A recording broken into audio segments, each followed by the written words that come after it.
Hai hai hai hai hai, salam semuanya saudara, selamat datang dalam YouTube channel Gideon Simanjuntak dan Amanda Zevanya. Terima kasih untuk kasih setia Tuhan yang telah membangunkan kita pada pagi hari ini. Dan sama-sama kita mau tundukkan kepala, kita mau bersatu di dalam doa. Kami mengucap syukur untuk kasih setiamu, kami mengucap syukur untuk anugerahmu.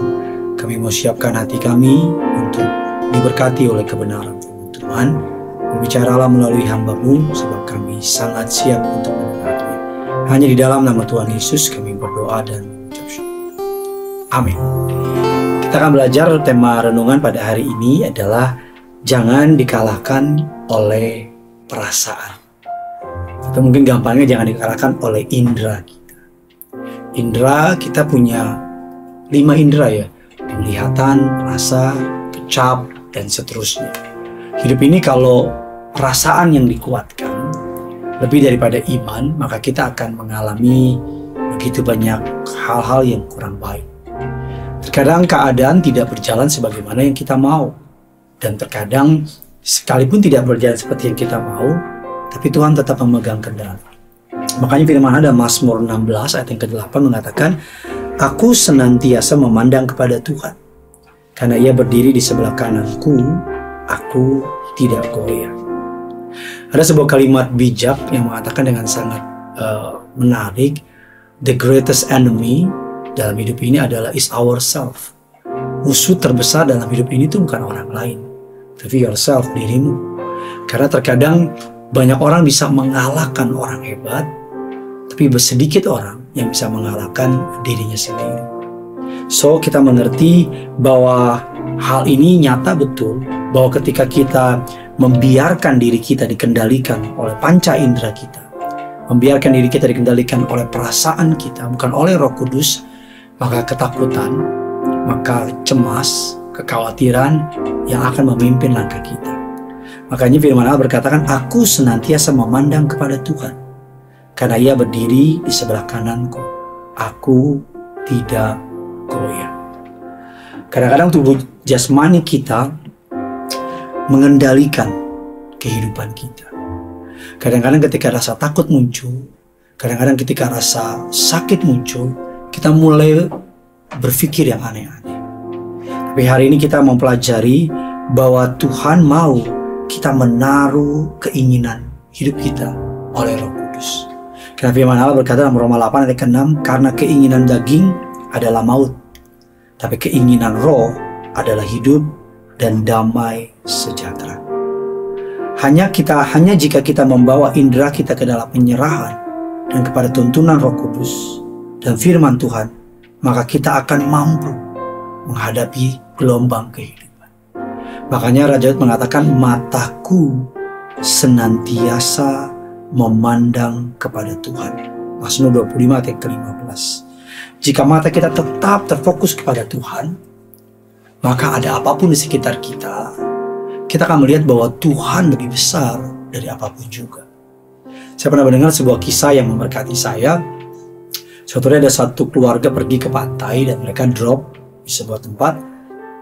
Gak berapa lama kemudian, anaknya yang paling tertua datang sama papanya. Dia berkata, Pak, aku mau pulang. Kenapa pulang? Kan kamu paling suka pantai.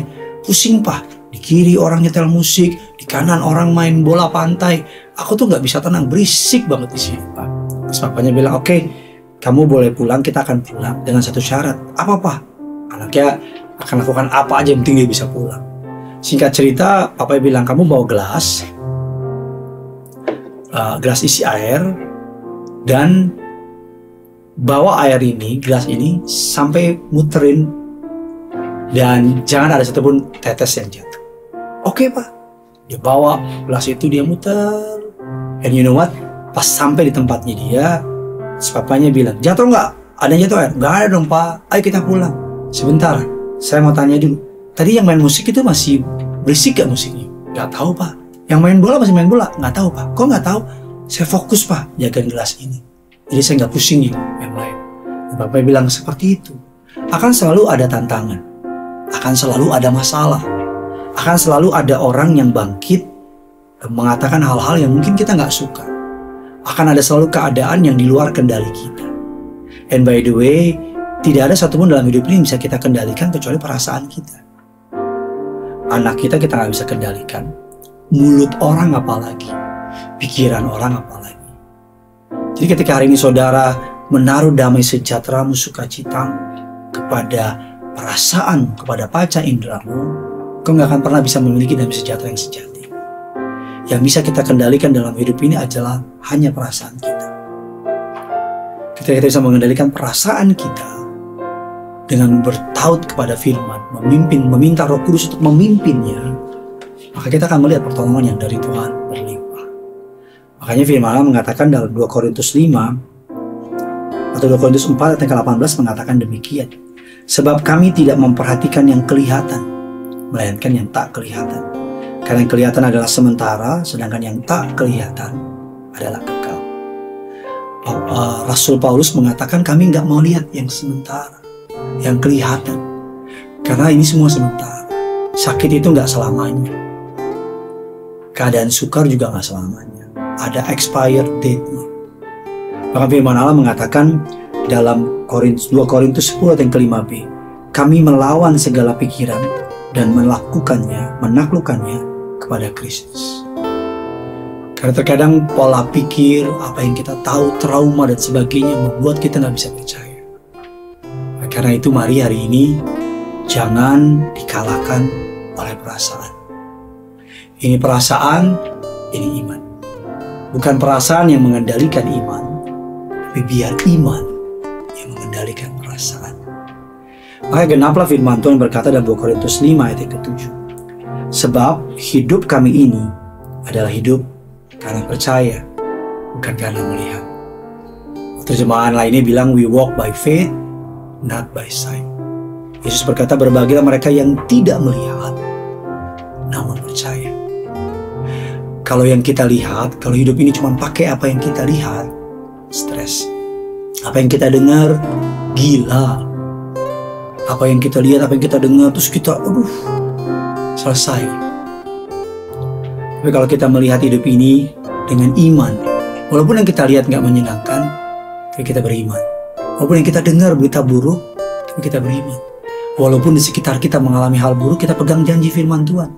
1000 rebah di sisi kiri kita, 10.000 di sebelah kanan kita. Dan kita, saudara dan saya, hanya akan melihat pertolongan yang dari Tuhan. Firman Allah yang berkata bahwa orang-orang yang menanti-nantikan Tuhan akan mendapat kekuatan baru. Orang-orang yang menanti-nantikan Tuhan tidak akan pernah dipermalukan.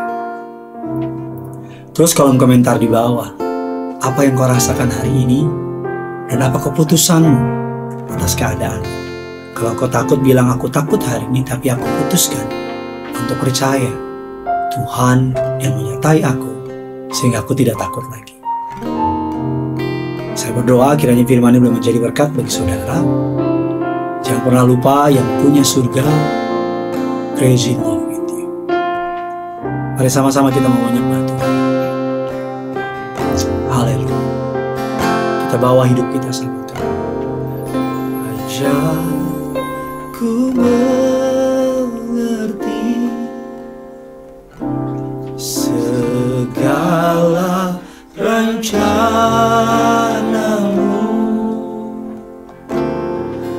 Ajar ku berharap hanya padamu.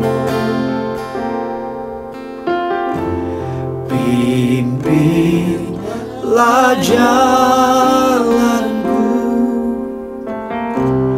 dalam terang firman-Mu.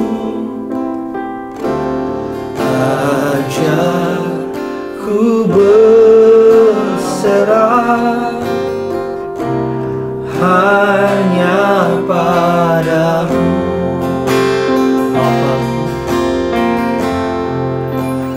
Bapakku, ajar segala rencanamu.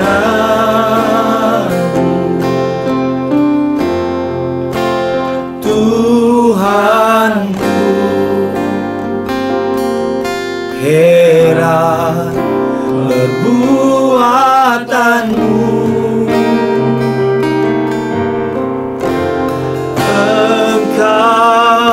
sanggup mengadakan segala yang